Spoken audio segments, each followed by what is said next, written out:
दोस्तों, कैसे हैं आप सब। Good morning. आई होप आप सब बहुत अच्छे होंगे। तो आज हम पॉलिटिकल साइंस में पढ़ेंगे प्लेटो पार्ट 4 में। देखिए, प्लेटो में हम पार्ट 1, पार्ट 2 और पार्ट 3 कंप्लीट कर चुके हैं। आज हम पढ़ेंगे पार्ट 4। तो चलिए स्टार्ट करते हैं आज का वीडियो।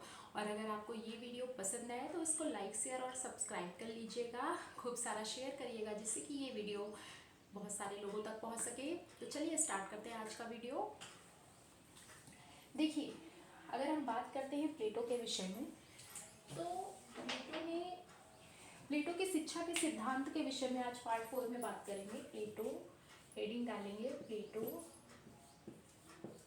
के शिक्षा का सिद्धांत। क्या? प्लेटो के शिक्षा का सिद्धांत देखते हैं आज, ठीक है।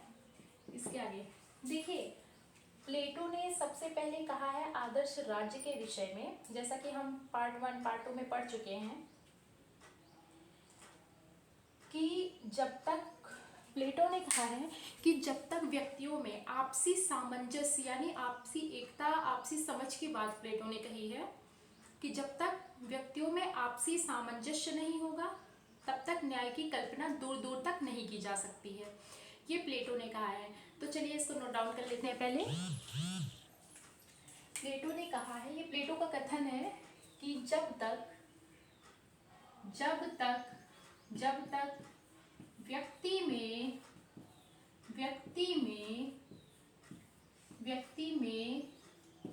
आपसी सामंजस्य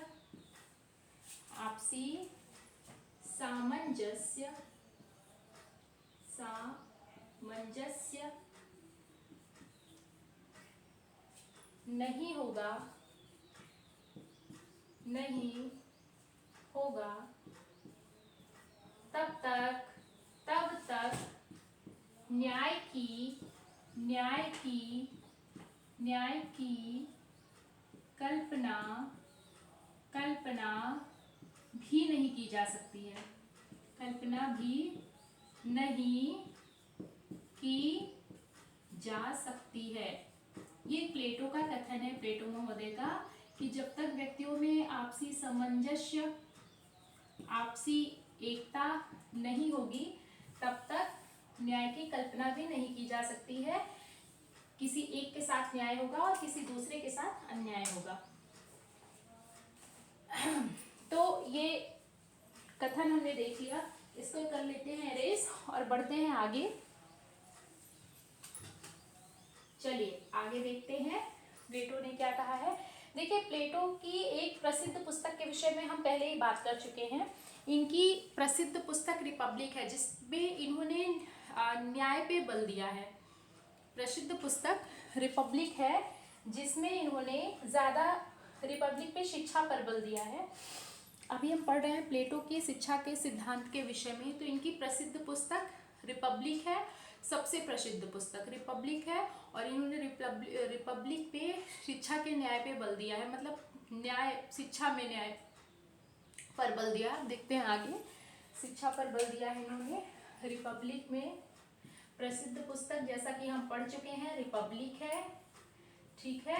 और रिपब्लिक में इन्होंने शिक्षा पर बल दिया है, शिक्षा पर बल दिया है। अगर शिक्षित होंगे, बल दिया है तो अपने अधिकारों को पहचान सकेंगे और न्याय कर सकेंगे अपने साथ और दूसरों के साथ भी। शिक्षा पर बल दिया है, ये इसका अर्थ है, ठीक है। शिक्षा पर बल दिया। देखते हैं आगे, रिपब्लिक के ही विषय में देख लेते हैं। एक रूसो मनोवैज्ञानिक है, जैसा थिंकर के विषय में हम जान भी चुके हैं, पार्ट 1 पार्ट 2 पार्ट 3 में बात कर चुके हैं प्लेटो में ही।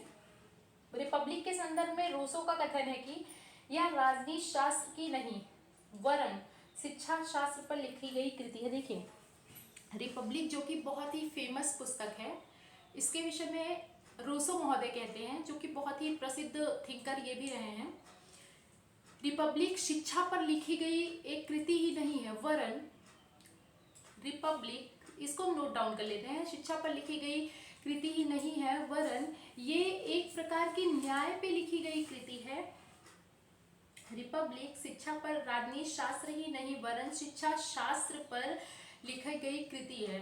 इसलिए शिक्षा शास्त्र पर लिखी गई कृति, इसको अरस्तु महोदय ने कहा, क्योंकि प्लेटो ने शिक्षा के विषय पे बहुत ही उत्कीर्ण उत्कृष्ट विचार दिया है, बहुत ही विस्तृत व्याख्या की है उन्होंने शिक्षा के सिद्धांत के विषय में भी। तो नोट डाउन करते हैं, रिपब्लिक, रूसो ने कहा है रिपब्लिक के विषय में कि यह राजनीति शास्त्र ही नहीं वरन, इसी में लिख देते हैं रूसो महोदय के अनुसार, यह राजनीति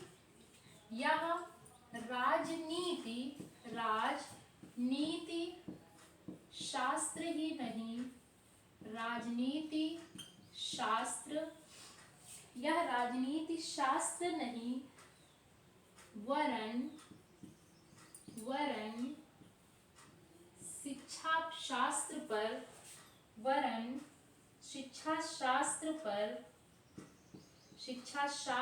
पर लिखी गई एक कृति है, ठीक है, शिक्षा शास्त्र पर लिखी गई एक कृति है। इसको देख लेते हैं। रूसो महोदय के अनुसार यह राजनीति शास्त्र ही नहीं वरन शिक्षा शास्त्र पर लिखी गई एक कृति है, ठीक है। अब देखिए, इसमें शिक्षा के विषय में अगर हम बात कर रहे हैं प्लेटो के, तो दो तरीके से थी। एक, दो भागों में विभाजित किया गई थी इनकी समय में शिक्षा, एक एथेंस की और एक स्पार्टा की। राज्य थे, पहला था एथेंस, दूसरा था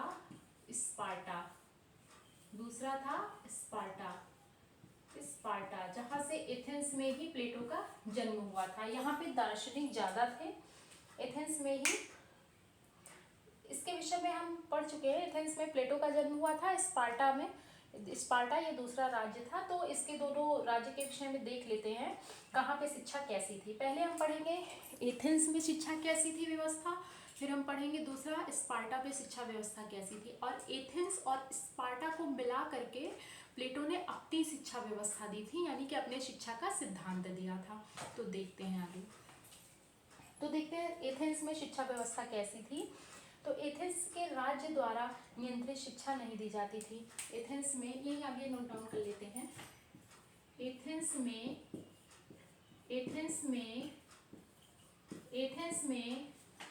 राज्य द्वारा नियंत्रित, आगे देख लेते हैं, शिक्षा नहीं दी जाती थी।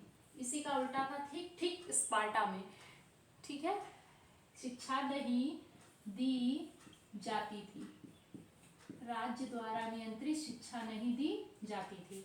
अब देखिए स्पार्टा के विषय में बात कर लेते हैं। तो इसमें राज्य द्वारा नियंत्रित शिक्षा दी जाती थी, दोनों में डिफरेंट यही है।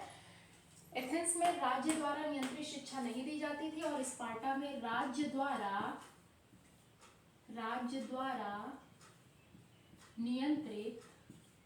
नियंत्रित शिक्षा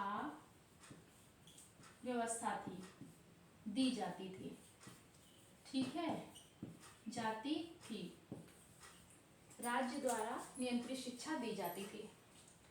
नोट डाउन कर लीजिएगा। तो चलिए इसको करते हैं इरेज।